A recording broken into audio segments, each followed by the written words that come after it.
News just in right here on the San Francisco 49ers Report. The Niners making another signing on day 3 of NFL free agency. Earlier it was Clelin Ferrell to add some depth along that defensive line. Now San Francisco adding some depth to their defensive secondary. Now they lost Jimmy Ward to the Houston Texans. Now they're signing Isaiah Oliver, really intriguing player who could fill in for Jimmy Ward at that slot nickel cornerback role, and he's coming in at a very cheap price tag, presumably, whereas Jimmy Ward was making about $6.5 million per year over that 2-year deal with the Houston Texans. According to Mike Garafolo, Isaiah Oliver, the 2018 Atlanta Falcons second-round pick, is heading to Santa Clara now after 5 years with the Atlanta Falcons. This is intriguing and interesting for a couple of reasons. He will have an opportunity to compete for the starting slot corner role. What that allows for Deommodore Lenoir, go back outside to be cornerback number 2 after the Niners did not bring back Emmanuel Mosley. So Charvarius Ward will be your cornerback number 1. Deommodore Lenoir, your cornerback number 2 on the outside, as he really started to pick up momentum and started to play very well at the end of the regular season and in the playoffs. He used that draft pick on him out of Oregon, and now it is Isaiah Oliver who can compete in that slot nickel corner role. It's going to be a 2-year deal for him. He's basically replacing Jimmy Ward. Deommodore Lenoir slides outside, and he has some pretty good size. He is not as small as a K'Wan Williams. A lot of people are trying to make those comps. He's a little bit bigger, closer to Jimmy Ward. 201 pounds, 33.5-inch arms, and Oliver, 58th overall pick in the 2018 NFL Draft. A much-needed signing for San Francisco and an important signing for San Francisco. Now, a little bit earlier during our live 49ers report, it went crazy. We had $1,100 in Super Chats. Appreciate everybody who was a part of it. Bryant Cowart, John Wallace, our Super Chat MVP. Shout out to you specifically. We talked about the idea of a Darius Slay signing for San Francisco after he was released by the Philadelphia Eagles. And we're hearing buzz that teams continued to call the Niners about a Brandon Aiyuk trade. That's now coming up right here on the San Francisco 49ers Report. Darius Slay is now a free agent. Could the San Francisco 49ers sign him as he was released by the Philadelphia Eagles? We're hearing some buzz here at Chat Sports that a lot of teams are reaching out to the San Francisco 49ers about a Brandon Aiyuk trade. One team in particular that's been trying to get him that we're hearing, the New York Football Giants. First, though, before we get started, make sure you subscribe to the show. We push out videos every single day on the Niners Report, and we are 600 people away from 80,000 subscribers to honor the GOAT in Jerry Rice. If you want the best Niners coverage that's informative, consistent, and entertaining, we have you covered here on the show. Let's begin with Darius Slay. So a pretty interesting move for the Philadelphia Eagles today on day 3 of NFL free agency after they had signed James Bradberry on Tuesday, paying him about $12.5 million per year. The Eagles released Darius Slay. That move became official at the start of the new league year at 4 o'clock Eastern time. And Slay, even though he's 32 years old, an excellent cornerback in this league. A former All-Pro, a 5-time Pro Bowler, and a guy who last year played at an extraordinarily high level. Now, when he was traded from the Detroit Lions to the Philadelphia Eagles, he signed a 3-year, $50 million contract. That averaged out to be about $16.5 million per year. If he were to be on the Eagles in 2023, he would have had a base salary of $17 million, but a cap hit of $26.1 million.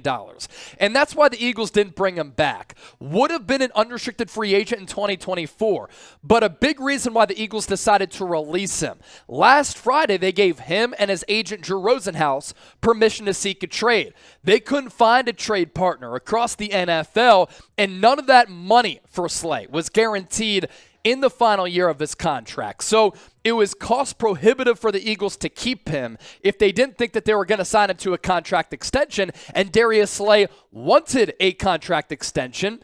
his number a little bit too high for Philadelphia, so they decide to release a player who they have respect for, and now Darius Slay can sign with any team across the NFL. As for what he did in 2022, he would immediately become the Niners' number one cornerback, and if you had a defensive backfield of Charvarius Ward, Darius Slay, and then you have Diamador Lenore and Samuel Womack rounding things out, that would immediately increase the talent level and the production of your secondary, on top of having a defensive line that features Nick Bosa, Eric Armstead, Javon Hargrave, now Clelin Ferrell, and hopefully another really good edge rusher. The Niners have restructured the contracts of Charvarius Ward. They did that on Tuesday, and then they did Fred Warner as well. That cleared up $20 million. So is a big move in store for a guy like Slay, or are they going to target an edge rusher? Something could be in the works for San Francisco as we try to read the tea leaves here. For Slay, he probably wants a multi-year deal, which pays him pretty solid money because last year he was a top 10 highest paid cornerback, and he played like a top-tier cornerback. Food for thought for San Francisco if they want to improve that cornerback position. So should the 49ers sign Darius Slay? That's our first poll question for today's show. This is a really good player who might be expensive but would improve your defense drastically. S for sign, P for pass. Sound off down in the comment section. Also, while you're at it, make sure you give me a follow on Twitter and Instagram at Chase_Senior. Really trying to grow both my social media profiles, and anytime a move has happened throughout NFL free agency, I've been quick to let you all know. It's at Chase_Senior on Twitter and Instagram. Love to interact with the faithful. As for Brandon Aiyuk, inside sources here at Chat Sports, a lot of the chatter that we're hearing is that teams, on top of what we talked about the other day, continue to make calls to the 49ers about Brandon Aiyuk. And we're hearing that the New York Football Giants want him really, really badly. That's an organization that re-signed Daniel Jones to that big contract. They traded for Darren Waller in that deal with the Las Vegas Raiders. And Daniel Jones needs a number one wide receiver. Isaiah Hodgins is currently their number one, and Brandon Aiyuk is a fascinating player because of his production, but also he's entering year 4. He's going to be looking for a contract extension. San Francisco is paying a lot of money right now to Deebo Samuel, George Kittle, Trent Williams, now Javon Hargrave, Fred Warner, soon to be Nick Bosa. So will they be able to afford Brandon Aiyuk as he seeks that long-term deal? What's also of note, because Aiyuk was a first-round pick in 2020, if the Niners exercise his fifth-year option, that's 2 more years of team control to have one of the most slept-on, most productive, and I think one of the best wide receivers still on your football team. But if they don't think that the financial outlook for this team is all that pleasant in the future, could they trade him away to a team like the Giants, who currently have the 25th overall pick? And that's where the Niners get their future starting right tackle. And if you think about it, offensive tackle might be the more important position as compared to wide receiver, because you could find a bunch of really good wideouts in college football today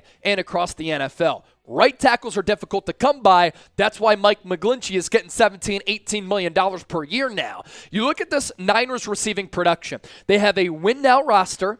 They are on this quest for their 6th Super Bowl.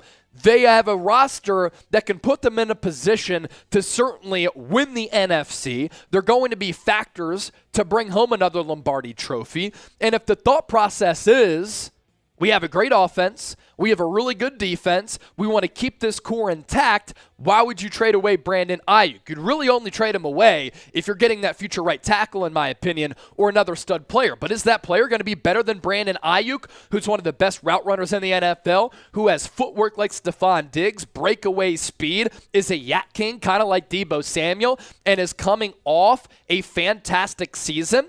And it's a player who continues to be on this crazy ascent. He's drafted in the 1st round out of Arizona State in 2020. JUCO guy, went to Arizona State, drafted in the 1st round. If you remember, that offseason in 2020, there weren't many training camp practices. The training camp schedule was different. There were no preseason games because of COVID, yet he still had 60 catches for 768 yards and 5 touchdowns. Last year, started the year in the doghouse, but ended up having a really good season. 56 catches, 826 yards, and 5 touchdowns. And this past year in 2022, he emerged as one of the top wide receivers in the sport, and a guy who I think is better than C.D. Lamb with the Dallas Cowboys. Same draft class, similar production, but I like Aiyuk better. 78 catches for more than 1,000 yards. That was a career high, obviously. The touchdown's a career high as well. And he ranked up there among some of the best wide receivers in some of these analytical categories, as he really is turning into his own and a player who the Niners envisioned him becoming when they got him in the first round out of Arizona State back in 2020. You look at some of the analytical in-depth numbers here. This is why you subscribe to the show. Who else is doing this? Yards after the catch, 370. That ranked 19th in the NFL among all wideouts. Missed tackles forced. That was 4th in the NFL for Brandon Aiyuk. First downs, he had 47 of them. That ranked 20th in the NFL. Quarterback rating when targeted, 118. So anytime Brock Purdy, Jimmy Garoppolo, Trey Lance threw him the football, oftentimes he was making a catch. That's 5th in the NFL and a Pro Football Focus receiving grade of 80.9. So you look at these statistical categories and what he did with the production last year. He is a top 20 wide receiver in the NFL, and that's a market that continues to explode outside of this free agency period, in which Jacoby Myers getting $11 million per year has been the biggest wide receiver contract. So with that, I want you to embrace debate here on the 49ers Report. Should San Francisco trade Brandon Aiyuk? Give me a T for trade or a K for keep. With that, let's start answering some of your super chats that are coming in here on the San Francisco 49ers Report. Jesus Estra da Perez. Hopefully I pronounced that right. What'd you say? Estrada Perez. I tried to do it phonetically there. Let's go, San Francisco. Thank you so much for that $50 donation. John Wallace with another 25. Again, I don't drink, but I get to have a great time with my Niner Nation. Here's to you, Trizzy. Trizzy was just on the show. Producer Coop is crushing it as well. Type Coop down in the comment section. John Wallace, you're a real one and a legend. John Wayne, $10 super chat. That's awesome. Thank you. We're going to do a wheel spin here on our live 49ers Report as our NFL free agency frenzy continues. And speaking of our free agency frenzy, anytime the Niners have made a move, we've let you know about it. When there's a top free agent out there, we talk about it. This is the best Niners YouTube channel, in my humble opinion, right here on the great stratosphere of YouTube. So subscribe today, lock us in, youtube.com/49ers TV. We're on the road to 80,000 subscribers.